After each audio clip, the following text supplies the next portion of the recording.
Assalamualaikum warahmatullahi wabarakatuh. Waalaikumsalam warahmatullahi wabarakatuh. Bismillahirrahmanirrahim. Alhamdulillahi rabbil alamin. Wassalatu wassalamu ala ashrafil anbiya'i wal mursalin, Sayyidina wa maulana Muhammadin wa ala alihi wa ashabihil mujahidin at-tahirin, amma ba'du.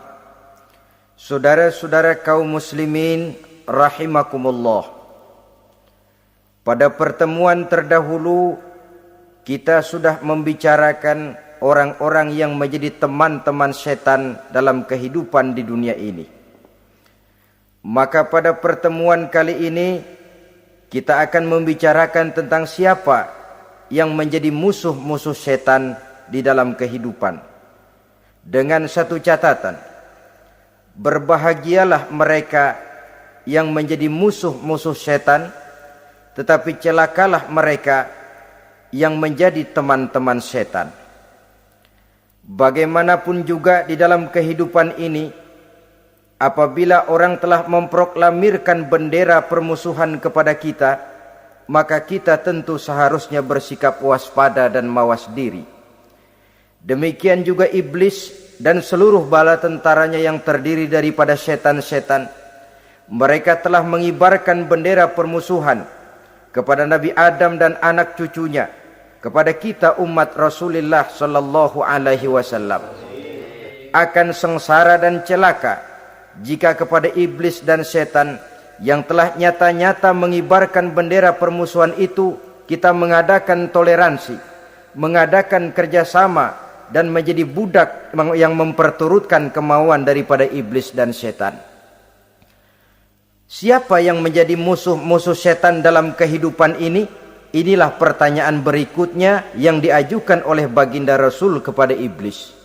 Hai iblis, kalau teman-temanmu adalah seperti yang telah engkau jelaskan tadi, sekarang cobalah beritahu saya, siapa di antara umatku yang menjadi musuhmu dalam kehidupan ini?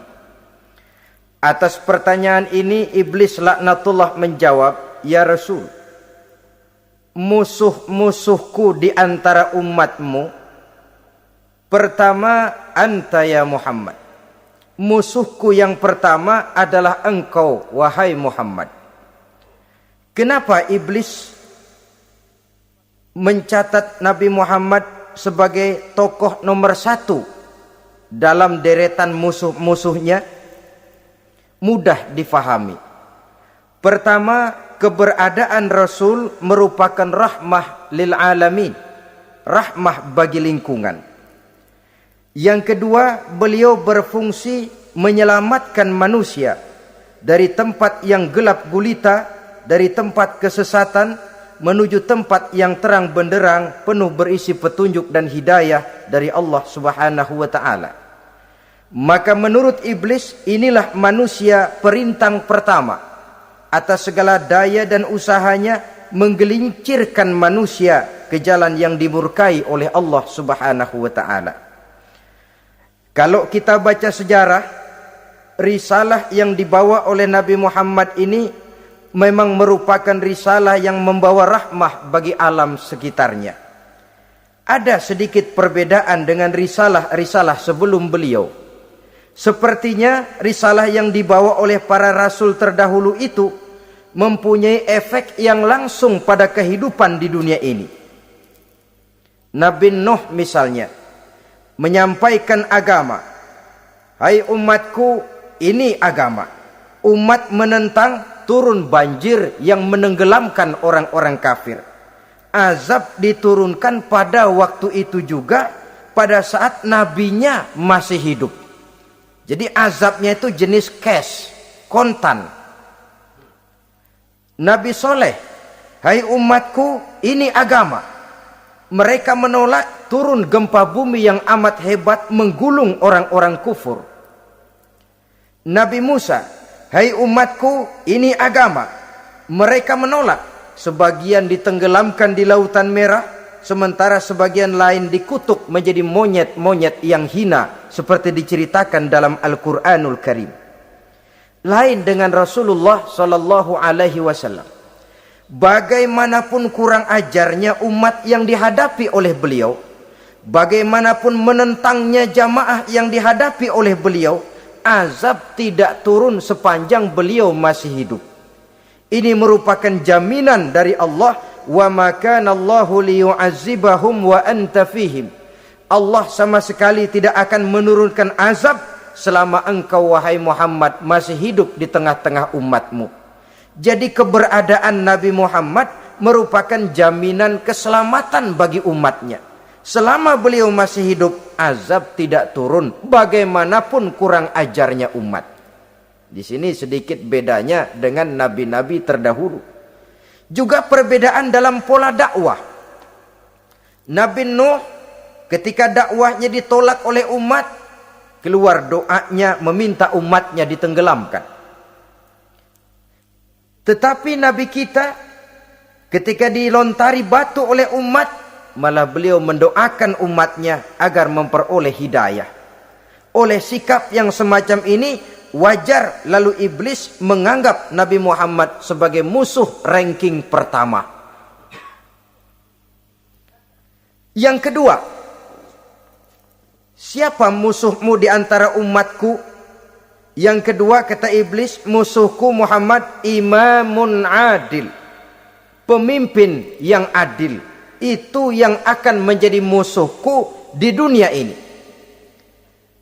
Putus asa iblis menghadapi pemimpin yang adil. Tipu dayanya tidak terkena.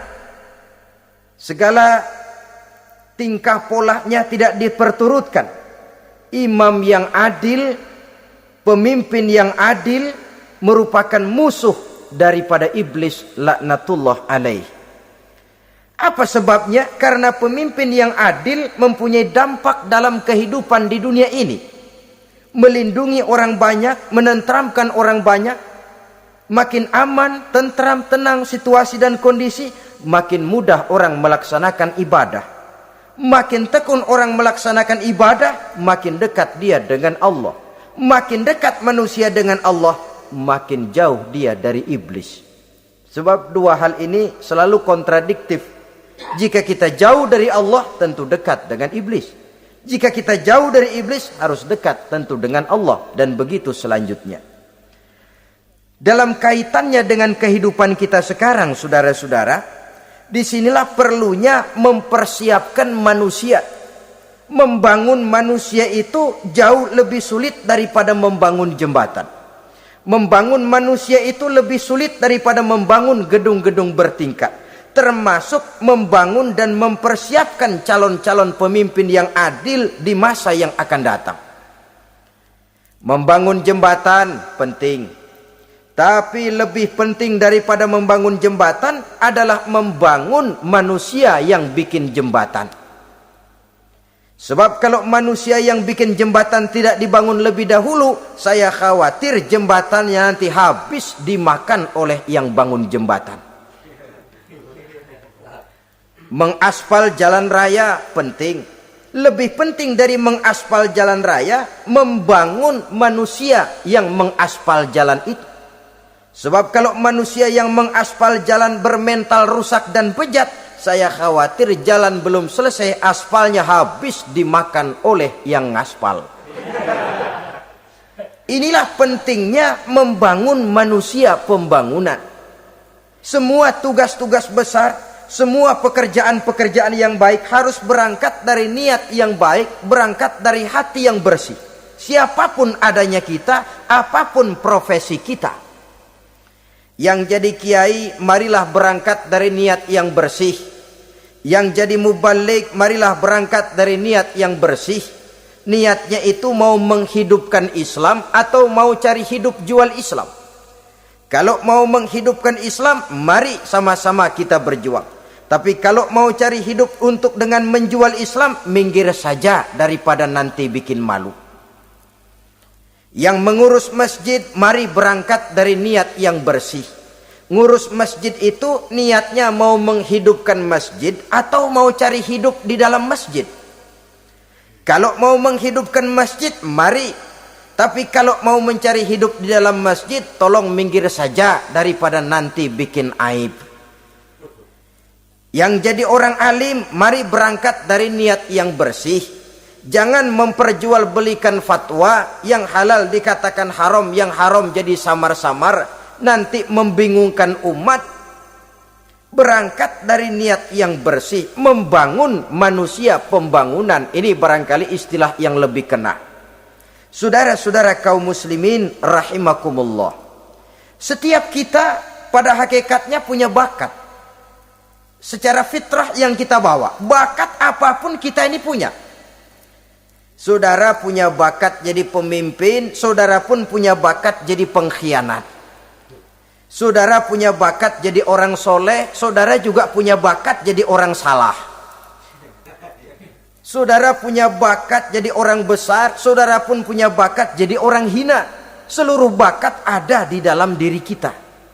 Tinggal nanti pertumbuhannya mana yang lebih subur. Saudara punya sifat berani, saudara pun punya sifat takut. Seberani-beraninya orang mesti ada sifat takutnya. Nanti mana yang tumbuh lebih subur? Kalau takutnya tumbuh lebih subur, dia akan jadi orang penakut. Kalau beraninya yang tumbuh lebih subur, dipupuk oleh lingkungan, pendidikan dan sebagainya, dia akan tumbuh jadi orang pemberani.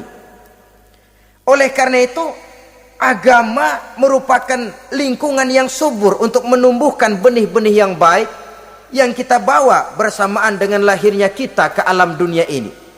Setiap kita, saya, saudara, punya bakat jadi pemimpin, punya bakat jadi pengkhianat, punya bakat jadi pengabdi, punya bakat jadi koruptor, punya bakat jadi pemelihara, punya bakat jadi perusak. Tinggal nanti lingkungan, pendidikan yang menumbuhkan mana yang tumbuh lebih subur. Kalau lingkungan saudara lingkungan maling, maka sifat pengkhianat akan tumbuh lebih subur. Kalau nanti saudara jadi pemimpin, insya Allah korupsi. Lingkungan yang menumbuhkan sifat mengabdi, sifat berbuat tanpa pamrih, dikalahkan oleh sifat pengkhianat dan korupsi itu yang dibentuk oleh lingkungan, pendidikan, pengalaman dan sebagainya. Oleh karena itu, secara dini agama menanamkan, menyuburkan fitrah-fitrah yang baik yang kita bawa bersamaan dengan hadirnya kita dalam kehidupan ini. Sebab itu seorang penyair bernama Syauqi mengatakan dalam sebaik syairnya, waladatka ummuka ya ibna adam bakian wan nasu haulaka yadhakuna surura. Hai manusia, pada saat kamu dilahirkan kamu menangis dan orang lain di sekelilingmu ketawa. Kakek senyum dapat cucu baru, paman gembira dapat keponakan baru, sementara kita yang lahir menangis. Betul apa benar? Apa ada saudara yang begitu dilahirkan terus nyengir? Saya kira kabur dukunnya itu. Setiap kamu hai manusia lahir dalam keadaan menangis, orang sekelilingmu tertawa. Karena itu katakan kepada mereka yang senyum di sekelilingmu, hai manusia, pada saat saya dilahirkan saya menangis dan kamu semua tertawa. Baik manusia. Tapi nanti pada satu saat harus terjadi kebalikannya. Kalau dikala saya lahir saya menangis dan kau semua senyum, nantilah manusia. Kalau satu saat saya meninggalkan alam dunia ini, saya akan berangkat dengan senyum. Dan kalian semua akan berurai air mata. Kalau perlu dari Sabang sampai Merauke kibar bendera setengah tiang. Kalau perlu. Jangan terbalik, kita mati melotot orang malah gembira. Karena hidup selalu membawa sifat-sifat yang merusak. Inilah orang kedua yang menjadi musuhnya iblis dan beruntung menjadi musuh iblis. Siapa? Imamun adil, pemimpin yang adil. Saudara-saudara kaum muslimin rahimakumullah.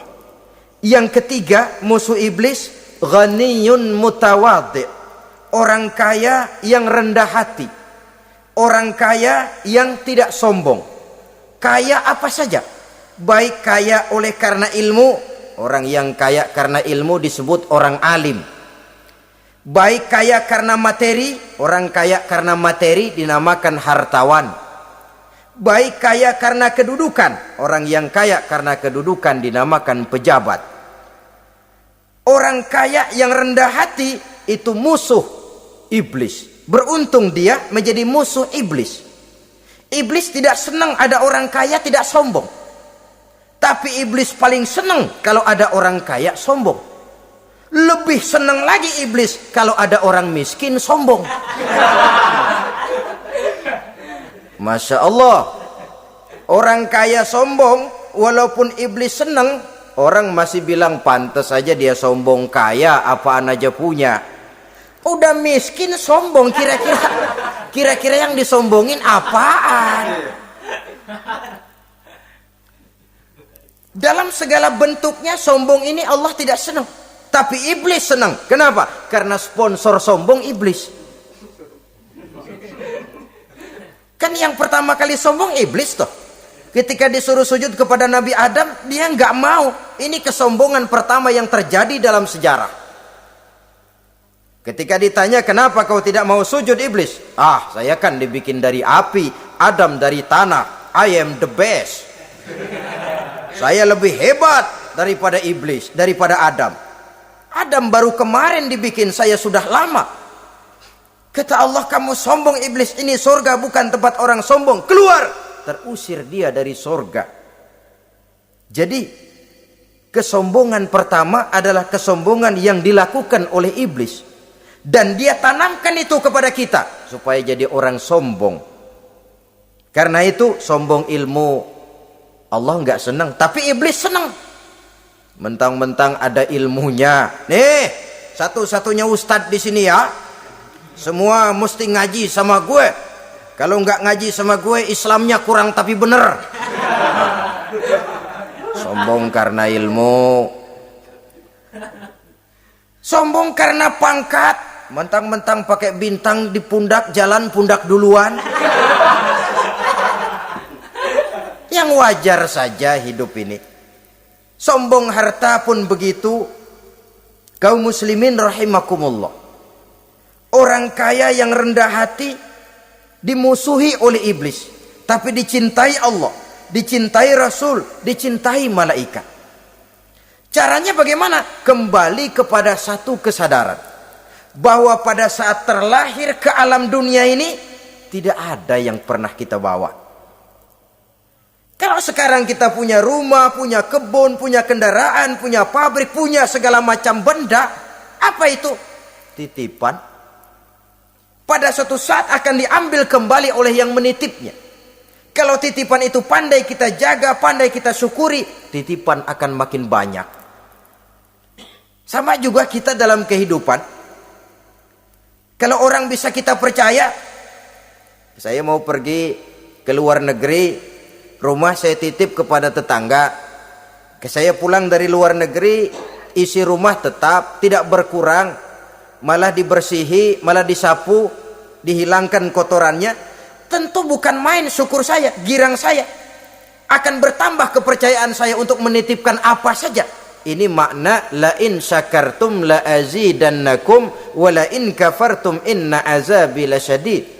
Kalau kamu pandai bersyukur, aku tambah nikmat. Tapi kalau kamu ingkar, azabku teramat pedih. Artinya apa? Nikmat bisa berubah menjadi azab kalau kita tidak pandai mensyukurinya. Ma'asyiral muslimin rahimakumullah. Orang yang kaya ilmu lalu rendah hati, tidak selalu ingin menonjolkan diri. Ini kadang-kadang yang tanggung ini yang bikin berabe. Alim bener enggak, geblek bener juga enggak. Yang sedikit-sedikit mau nonjolin diri. Kalau enggak jadi imam enggak mau ke masjid. Enggak jadi imam enggak mau ke musola. Pokoknya kalau enggak jadi imam marahan sama musola. Macam mana? Saudara-saudara kaum muslimin, rendah hati.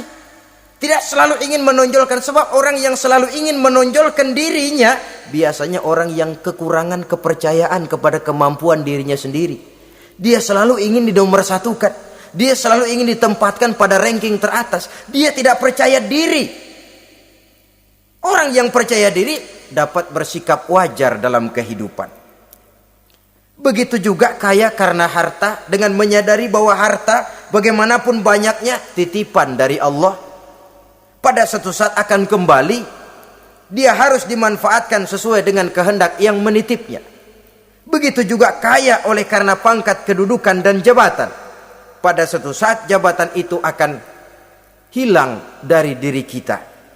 Karenanya sering saya jelaskan bahwa pangkat di dunia ini yang paling tinggi pensiun. Titel yang paling akhir almarhum. Saudara setuju atau tidak, titel itu akan saudara dapat. Bagaimanapun kita cinta kepada pangkat, kedudukan, entah pada akhirnya satu saat akan sampai kepada posisi yang namanya pensiun.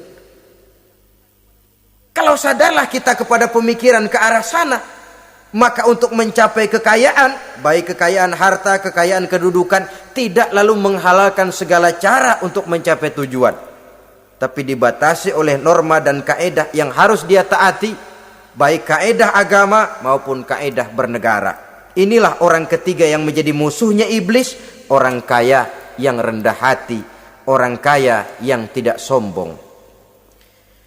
Yang keempat, saudara-saudara, tajirun shadiq, pedagang, pengusaha yang jujur.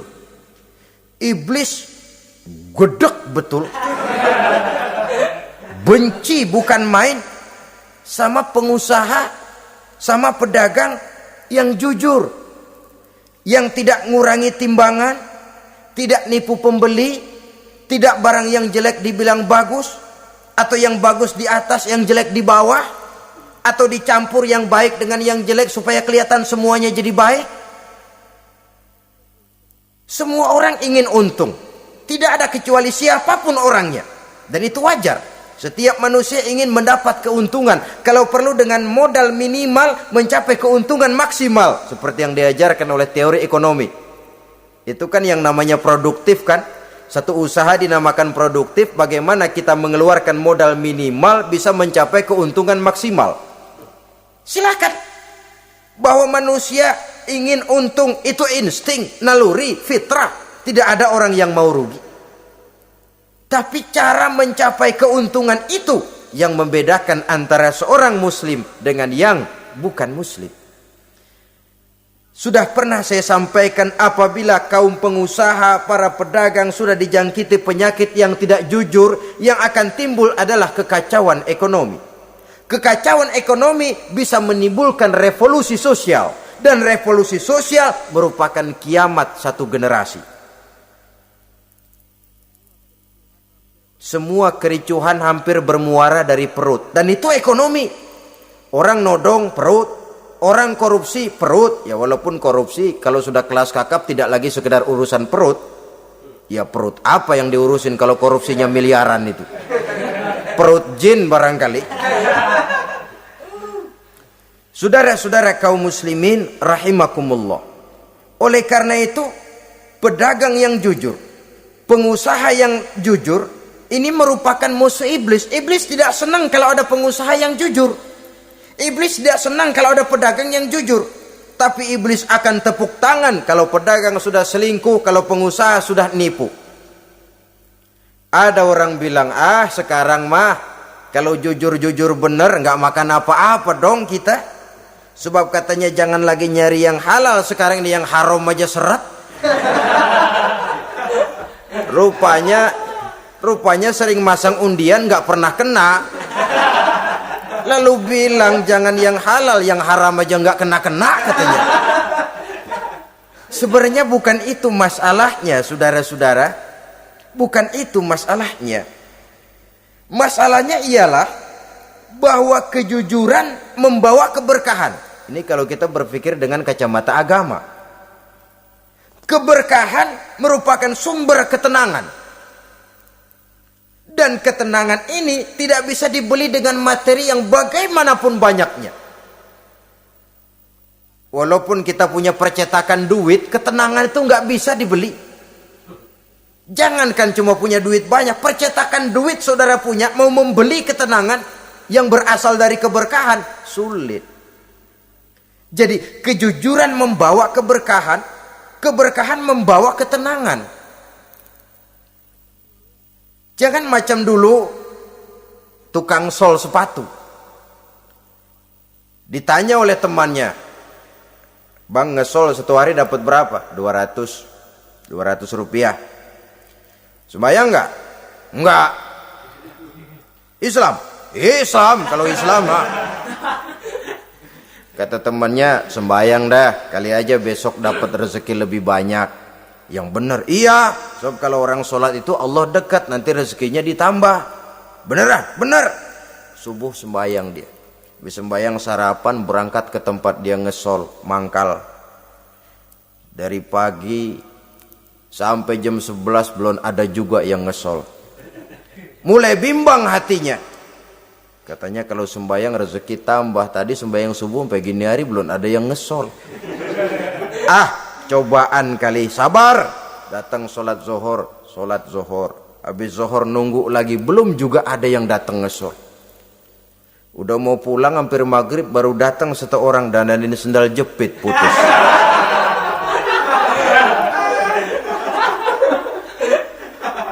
Sudah bayar 25 rupiah, pulang dia si tukang sol ini, ketemu sama temennya yang nyuruh sholat tadi. Ditanya, "Bagaimana penghasilan ini hari?" Apa dijawab? "Gua kapok deh sembahyang."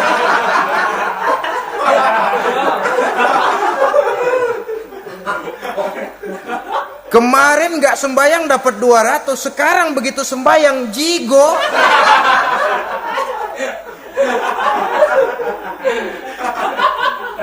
Dia tidak sadar bahwa dari kacamata agama, 25 rupiah yang membawa berkah jauh lebih baik ketimbang 200 uang panas.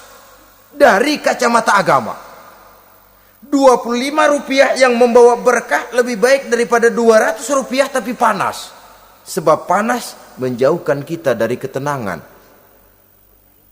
Itulah sebabnya, maka pedagang yang jujur, pengusaha yang jujur menjadi musuh setan dan beruntung. Sekarang jadi pengusaha jujur-jujur nggak dapat proyek, Pak. Kalau nggak bisa semur. Padahal agama sudah menjelaskan ar-rashi wal murtashi finnar.